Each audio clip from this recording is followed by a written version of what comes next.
The most dangerous ideas are often hidden in what we call normal.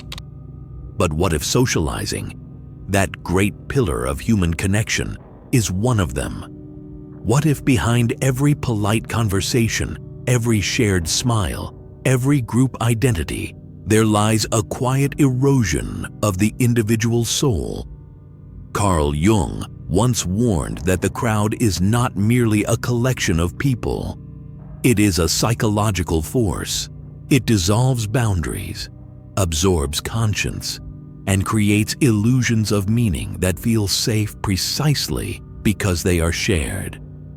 To socialize, then, is not simply to meet others. It is to risk losing the most intimate and precious thing you have, your individuality. Jung saw this not as a moral flaw, but as a psychic phenomenon. The individual merges into the collective unconscious, seduced by belonging and protected from the burden of self-knowledge. We call it connection. Jung called it participation mystique, that primitive, unconscious blending of identities that lures the human being into emotional fusion. It feels comforting, even necessary, yet beneath it lurks a danger, the fading of self-awareness. Every time we adapt our words to fit the group, every time we conceal a thought that might disturb the harmony, a small piece of our soul retreats into shadow. This is how the social world becomes not a network of relationships, but a theater of masks, each concealing the growing emptiness underneath. It begins innocently enough. The need to belong, to be understood, to not be alone. These are essential human drives. But Jung understood that the psyche does not tolerate falseness for long.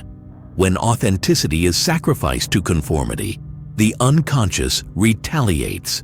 Anxiety, confusion, and inner division emerge. We become strangers to ourselves, yet experts at pretending otherwise.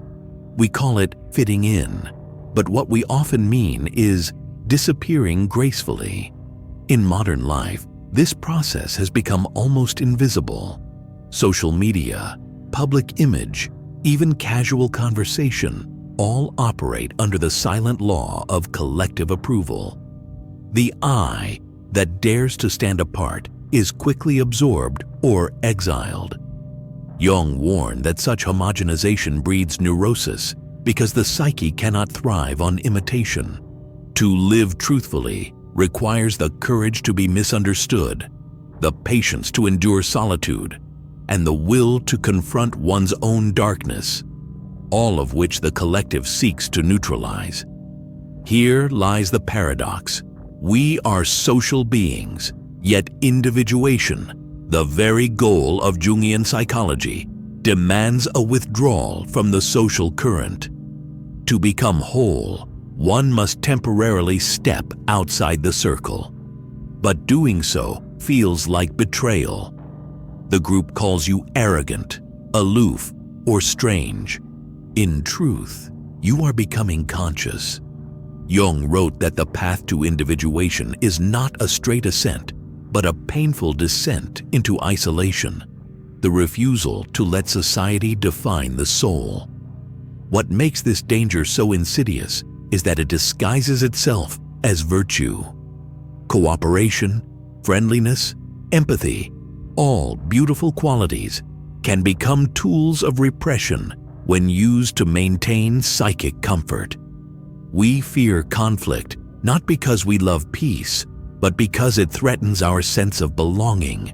We avoid authenticity not because we lack courage, but because truth isolates.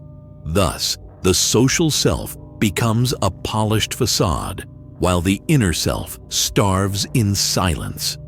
Jung believed that every culture must strike a balance between individuation and participation. When the balance tilts too far toward the collective, society becomes psychologically sick. Propaganda, conformity, moral rigidity, these are symptoms of a culture that fears individuality. The socialized mind becomes incapable of self-reflection. It seeks only mirrors that agree. In this way, socializing becomes a ritual of mutual hypnosis, a dance where everyone pretends to be awake. To resist this hypnosis is to awaken to a deeper kind of solitude. Jung called it the loneliness of the individuated soul. It is not isolation from others, but independence from their psychic control. Such a person can participate in society without being possessed by it. They can speak truth even when it alienates, love without losing themselves, and stand alone without despair. But reaching that state demands sacrifice. The comfort of belonging must be exchanged for the discomfort of self-awareness. Consider the gatherings we attend, the conversations we sustain. How many of them are truly alive, charged with authenticity rather than performed? Jung might say that most human interaction is not dialogue, but the unconscious exchange of roles. The friend, the colleague, the citizen, the good person. These are archetypal masks through which we navigate social life. Yet the longer we wear them, the more difficult it becomes to remember who we are without them.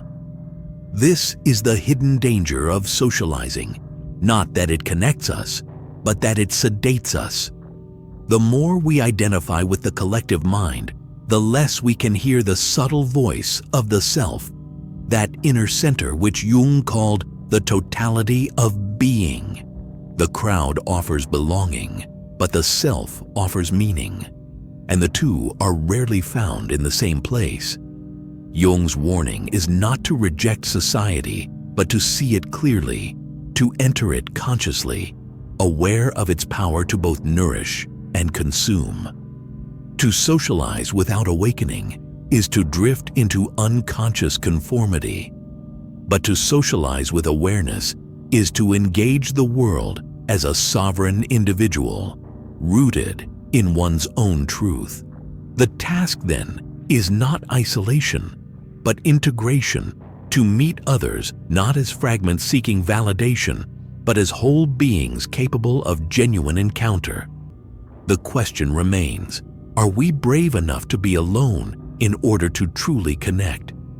The danger of socializing is not in others, but in the loss of ourselves among them. Jung's challenge still echoes. The individual must wrestle with the collective, not to escape it, but to redeem it through consciousness. Only when we know who we are, apart from the group, can we return to it without disappearing. And perhaps that is the rarest form of love, to stand among others without forgetting who you are.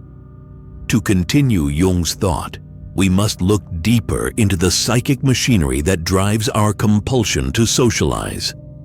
He observed that the collective psyche is ancient, older than any culture, older even than the individual ego itself.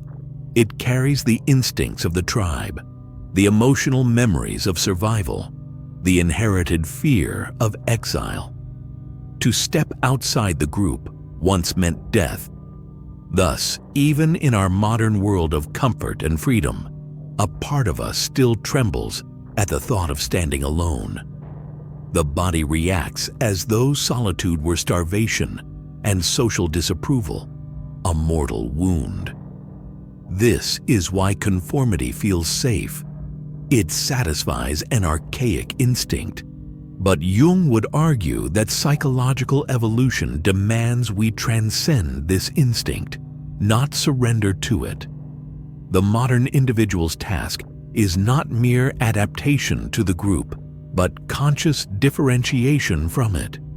Otherwise, we remain, in his words, possessed by the collective shadow, that mass of unexamined instincts and opinions which dictates behavior under the illusion of morality. When we adopt collective values without questioning them, we become vessels for forces we do not understand. You can see this possession everywhere.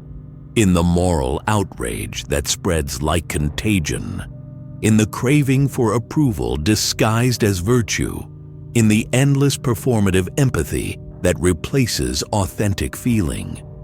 Jung might say that the modern social environment has become a new kind of psychic field, an arena where archetypes are enacted unconsciously through media, ideology, and fashion. Each person becomes a participant in vast emotional currents, believing they are thinking for themselves when in truth they are being thought by the collective. The more we immerse ourselves in this collective flow, the weaker our inner voice becomes. Jung described the ego as a fragile island floating on the sea of the unconscious. The social world is the wind that can either strengthen that island through challenge or erode it through conformity. When every conversation becomes an act of self-preservation, every opinion a gesture of belonging, the ego loses its integrity. It no longer serves as a bridge between consciousness and the unconscious, but as a mask that protects us from the anxiety of true individuality. Jung believed that individuation begins precisely when one realizes this tension. The pain of being both social and solitary, connected yet separate. To live authentically requires enduring this tension without fleeing into either extreme. The danger of socializing lies not in the act itself, but in its unconsciousness. When we engage others without awareness, we are swept into emotional contagion. When we withdraw completely, we lose the mirror through which we grow. The challenge is to remain centered, to socialize without dissolving, to relate without vanishing. But how does one achieve such a state? Jung pointed to the process of shadow integration. The shadow is everything we repress in order to remain acceptable to others, the anger we hide, the desires we disown, the fears we disguise. In social contexts, the shadow is projected outward. We see in others what we cannot accept in ourselves. We judge, condemn, or idolize, unaware that these reactions are reflections of our own psychic contents. Social life thus becomes a theater of projection, where we battle ghosts of our own making. To withdraw these projections is an act of psychological courage. It means taking back responsibility for our emotional reactions, recognizing that what disturbs us in others often reveals something unresolved within. When this realization dawns, socializing transforms from a form of escape into a field of self-knowledge. Every interaction becomes a mirror, every irritation a teacher. Jung's psychology invites us to turn society into a laboratory for consciousness, to see every encounter not as a performance, but as an opportunity to awaken.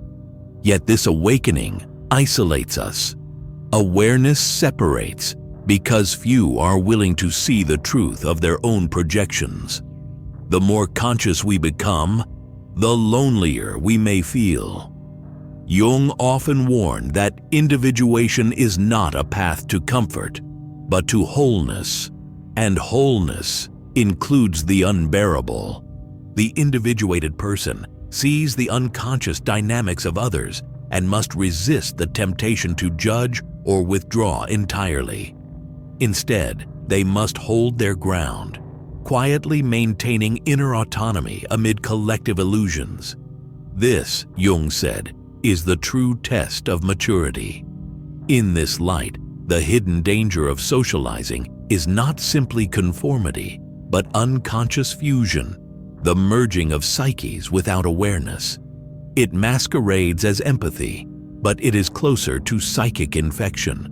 When we absorb the emotions of the group without reflection, we lose the distinction between what is ours and what is collective.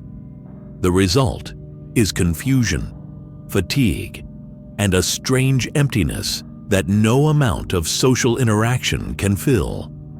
Jung might call it the loss of psychic boundaries, the blurring of self and other that prevents real connection.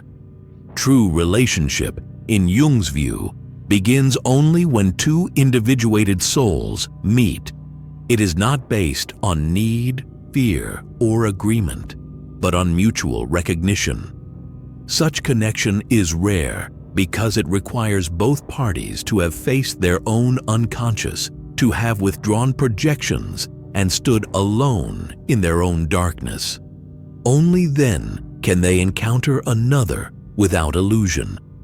Until that point, what we call socializing is often a dance of masks, each one trying to see itself reflected in the other's eyes. And so the paradox remains. The more one becomes oneself, the less one belongs. Yet the deeper one's capacity for genuine communion grows. Jung's insight cuts to the heart of the human condition. We cannot be fully social without first being fully individual. Every society that neglects this truth breeds neurosis and discontent. The path forward is not to abandon others, but to meet them consciously, to stand in the crowd and remain awake. Because in the end, the only true danger of socializing is forgetting who is doing the talking, you or the collective speaking through you. There is a quiet terror in realizing how much of what we call personality is merely adaptation. Jung saw this with piercing clarity. Most people do not live their own lives. They live the lives expected of them. They speak in borrowed phrases, feel in collective tones, dream according to the culture's imagination. To become conscious of this is deeply unsettling.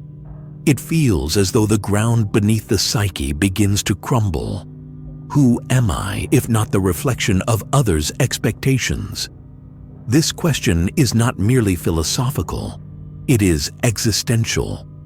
Jung believed that individuation, the process of becoming who one truly is, begins with such disorientation.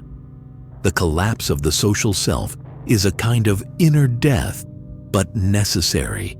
It breaks the enchantment of participation mystique, the unconscious identification with the collective.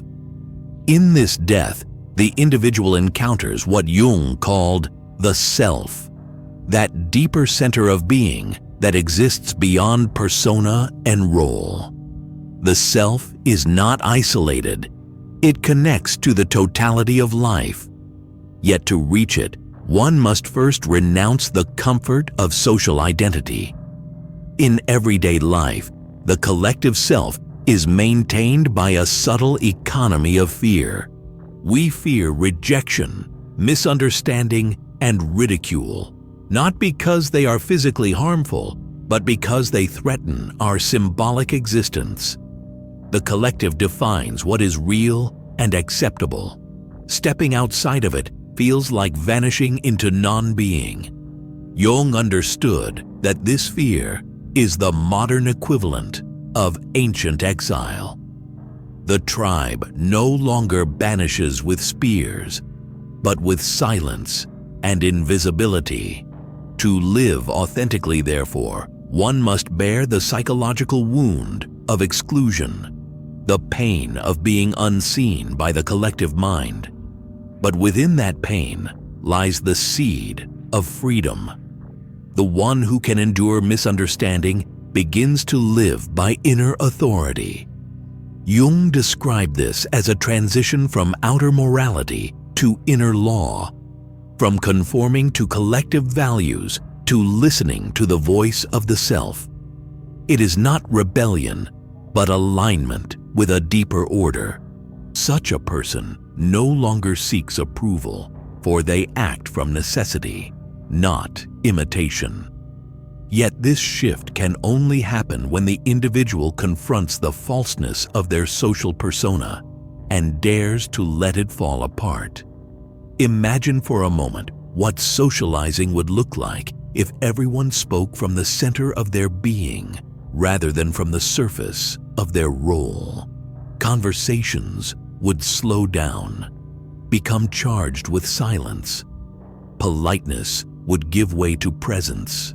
Agreement would lose its value, replaced by authenticity.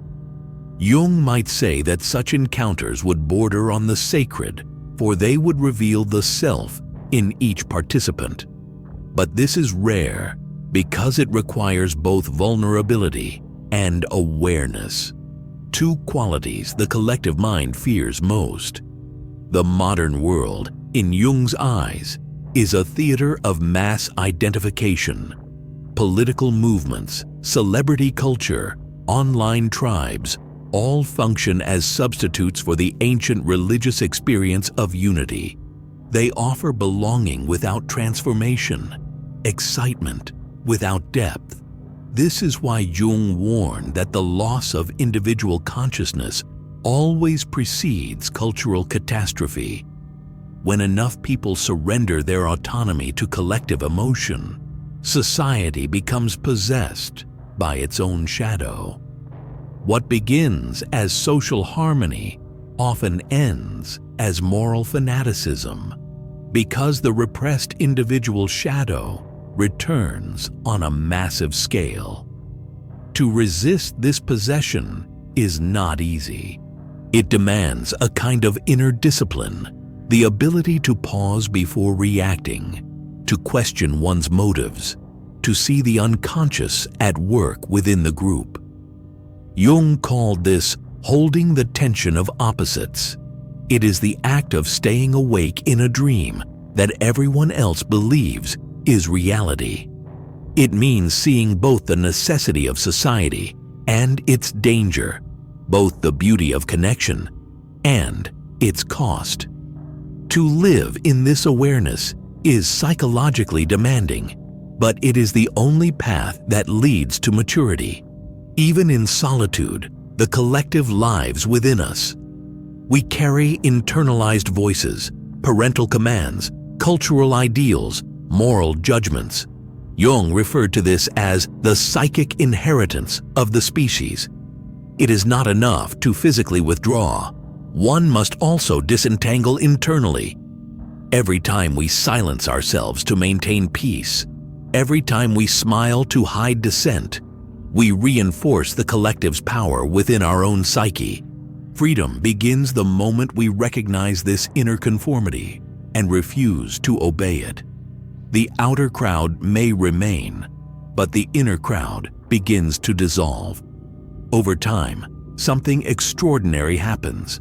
The individual who has faced solitude becomes capable of a deeper form of relationship. They no longer seek others to complete them, but to share consciousness with them. Such connection is no longer a merging, but a meeting, a dialogue between two inner worlds. Jung saw this as the true purpose of human relationship, not comfort, but mutual individuation. Each person mirrors the other's potential for wholeness. In this light, socializing transforms from a danger into a sacred practice of awareness. Yet even this higher form of connection carries its own tension. The individuated person must constantly balance participation with withdrawal, engagement with introspection. Society will always demand adaptation, but the conscious individual learns to adapt without surrender. They enter the crowd as a witness rather than a participant in the collective trance. Jung often wrote that such a person becomes a light in the darkness of mere opinion.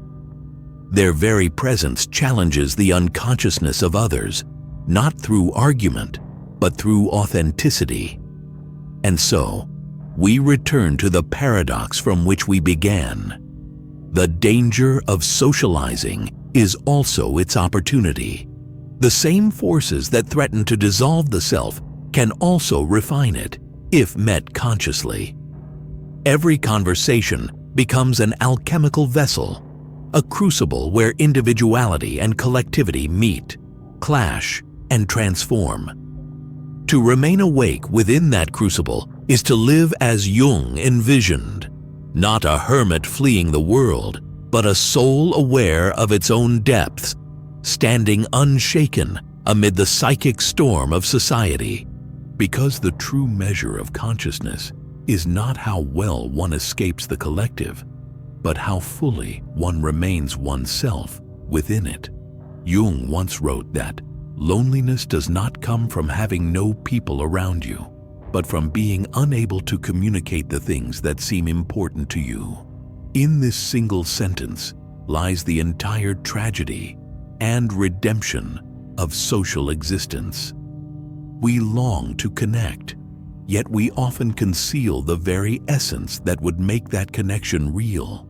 We choose acceptance over authenticity, belonging over truth, and in doing so, we mistake imitation for intimacy. The hidden danger of socializing, then, is not that it separates us from others, but that it separates us from ourselves. But Jung did not preach isolation. He sought awareness. The task is not to withdraw from humanity, but to bring consciousness into our participation, to speak without performance, to listen without projection, to remain rooted in one's own center, even while standing among the crowd. This is not detachment, it is presence. It is what Jung called individuation in the world, the rare state of being both in society and beyond its hypnosis. There is a moment, often subtle, when one realizes that the crowd's approval no longer sustains them. That moment is not despair, but awakening. The false self begins to fall away, revealing a quiet authority that no social praise can equal. It is the voice of the self, ancient, unshakable, and free. To follow that voice is to risk loneliness, but to ignore it is to risk madness. Jung knew that the individual who dares to live authentically becomes both threat and gift to society. Threat, because they expose the unconsciousness of others. Gift, because they remind us what it means to be truly alive. Perhaps this is why true individuality always feels slightly out of place. The individuated person walks in two worlds, the visible one of human convention and the invisible one of inner truth. They are social, yet not seduced, connected, yet not consumed. They speak the language of others but translate it inwardly into the dialect of the soul. Their solitude is not emptiness, but clarity, the stillness from which all genuine relationship is born. So what, finally, is the hidden danger of socializing? It is the risk of forgetting that every conversation, every community, every gathering is a negotiation between consciousness and unconsciousness. When we forget this, we drift into the collective dream, mistaking reflection for reality. But when we remember it, when we stay awake amid the noise, social life becomes a field of transformation. The group no longer defines us. It challenges us to know ourselves more deeply. And perhaps this was Jung's quiet hope, that humanity would evolve not through collective agreement, but through individual awakening. That each person, by confronting their own unconscious, would lift a small portion of the world's shadow. That through awareness, even socializing, the most ordinary of human acts, could become sacred. Because in every exchange, however casual, lies the possibility of truth. The danger is forgetting, the task is remembering, and the reward is this: to stand among others, unmasked and unafraid, not as a reflection of the collective, but as a conscious soul among sleeping ones, radiating light not borrowed, but born from within.